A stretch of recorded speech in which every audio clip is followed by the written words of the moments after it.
강원도에도 300mm 안팎의 많은 비가 내리면서 산사태 걱정하시는 분들 많으실 겁니다. 강원도 전체 면적의 82%가 산림이어서 산사태 취약 지역은 무려 3,000곳이나 지정돼 있는데요.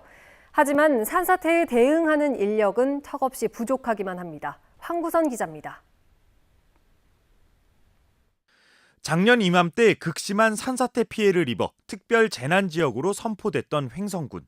지난 한 해 동안 58건의 산사태가 발생해 1명이 숨지고 8.5헥타르의 피해가 기록됐습니다. 이례적인 산사태 피해를 겪었던 횡성군은 같은 피해를 막기 위해 산사태 취약 지역과 복구지 등 100곳을 중점적으로 점검하고 있습니다. 지금 보시는 것은 1년 전 산사태가 발생해 민가를 덮쳤던 횡성의 한 마을입니다. 지금은 이렇게 사방댐이 설치돼서 물의 흐름이 관리되고 있습니다.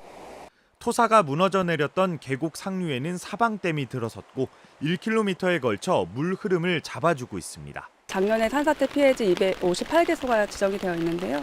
그 58개소 그리고 사방댐 설치가 이제 횡성군에 올해 설치한 것까지 134개소가 있습니다.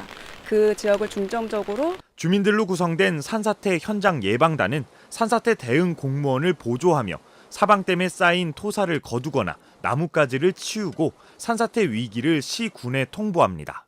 우리가 할 수 있는 일은 바로 우리가 조치하고, 그렇지 않으면은 우리가 사람이 해서 셋이서 할 수 없는 거는 기계로 해야 되고 장비로 해야 되니까. 문제는 드넓은 강원도 산림에 비해 이렇게 산사태 위기를 감지하고 대응하는 인력이 턱없이 부족하다는 겁니다. 산사태가 쉽게 발생할 수 있는 산사태 위험지도 전체 5개 등급에서 상위 1, 2등급에 대해 강원도가 산사태 취약 지역으로 정한 곳은 무려 3,000곳에 달합니다. 원주 443곳, 춘천 285곳, 강릉 181곳, 횡성은 240곳이 지정돼 있지만 이를 담당하는 공무원은 시군별로 단 1명뿐이고 순찰을 도는 현장 예방단도 4명이 전부입니다.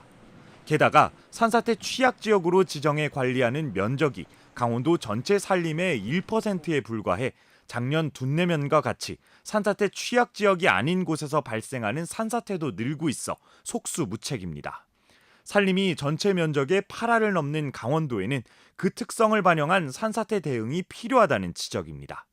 이번에 강원도가 강원특별자치도로 출범했잖아요. 이에 따른 권한과 예산이 강화가 됐는데 그러한 것들을 산사태 등과 같은 재난 방제에 사용될 수 있는 전반적인 시스템의 강화가 절실하다고. 강원도는 기재부와 행안부, 산림청과 논의해 산사태 대응 인력과 예산을 어느 정도 확충할 거라고 설명하지만 지금 같은 기후 위기에 대응할 보다 선제적인 조치가 필요합니다.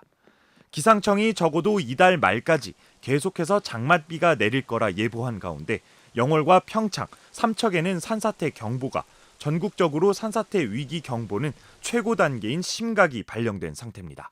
MBC 뉴스 황구선입니다.